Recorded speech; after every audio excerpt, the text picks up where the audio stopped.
ഏവർക്കും ദേവദാരുവിലേക്ക് സ്വാഗതം. നമ്മൾ ക്ഷേത്ര ദർശന സമയത്ത് ഇഷ്ടദൈവത്തിന് സമർപ്പിക്കുവാനായിട്ട് നമ്മൾ പൂക്കൾ ക്ഷേത്രങ്ങളിൽ കൊണ്ടുപോകാറുണ്ട്.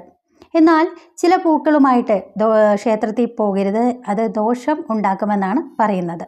ഏതൊക്കെയാണെന്ന് നോക്കാം. ക്ഷേത്ര ദർശനത്തിന് പോകുമ്പോൾ കയ്യിൽ പൂജാപുഷ്പങ്ങൾ കരുതണം.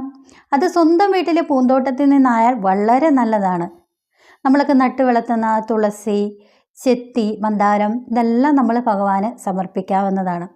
ക്ഷേത്രത്തിലേക്ക് പൂജാപുഷ്പങ്ങൾ സമർപ്പിക്കുന്നത് ശുഭകരമായ ഫലങ്ങളാണ് നമുക്ക് തരുന്നത്. ആർക്കും പൂജാപുഷ്പങ്ങൾ സമർപ്പിക്കാനായിട്ട് സാധിക്കുകയും ചെയ്യും. ഇഷ്ടദൈവങ്ങൾക്ക് ഇഷ്ടപുഷ്പങ്ങൾ കൂടി സമർപ്പിച്ചാൽ ഗുണഫലം ഇരട്ടി. വിഷ്ണുവിന് തുളസിയും ശിവന് കൂവളത്തിൻ്റെ ഇലയും ഭദ്രകാളിക്ക് കുങ്കുമപ്പൂവും നൽകണം.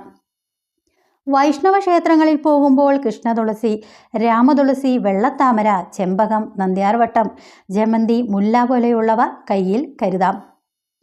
എരിക്കിൻ പൂവ്, ചുവന്ന മന്ദാരം, വെള്ളത്താമര, അശോകം, നന്ദ്യാർവട്ടം, മന്ദാരം, കൂവളം മുതലായവ ശൈവപ്രധാനമായതുകൊണ്ട് ശിവപൂജയ്ക്ക് ഉത്തമമാകുന്നു ഭഗവാന്റെ ഇഷ്ടപുഷ്പങ്ങൾ.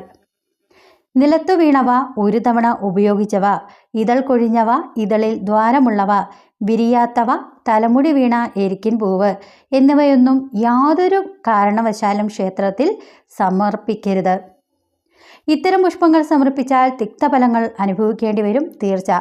ഓരോ ദേവതയുടെയും ആരാധനയ്ക്ക് അവർക്ക് ഉതകുന്ന പുഷ്പങ്ങൾ തന്നെ സമർപ്പിക്കുന്നതാണ് ഏറ്റവും നല്ലത്. വീട്ടുമുറ്റത്ത് നിന്ന് ഇറുത്ത ഒരു പിടി പുഷ്പങ്ങളുമായി ചെയ്യപ്പെടുന്ന അർച്ചനയുടെ ഫലപ്രാപ്തി വളരെ വലുതാണ്. അപ്പോൾ ഞാനീ പറഞ്ഞ കാര്യങ്ങളെല്ലാം നിങ്ങൾ ക്ഷേത്രത്തിൽ പോകുമ്പോൾ പരമാവധി ശ്രദ്ധിക്കുക. നമ്മൾ ശ്രദ്ധിച്ചാൽ നമുക്ക് തന്നെയാണ് ഗുണം ഇരട്ടി വരിക.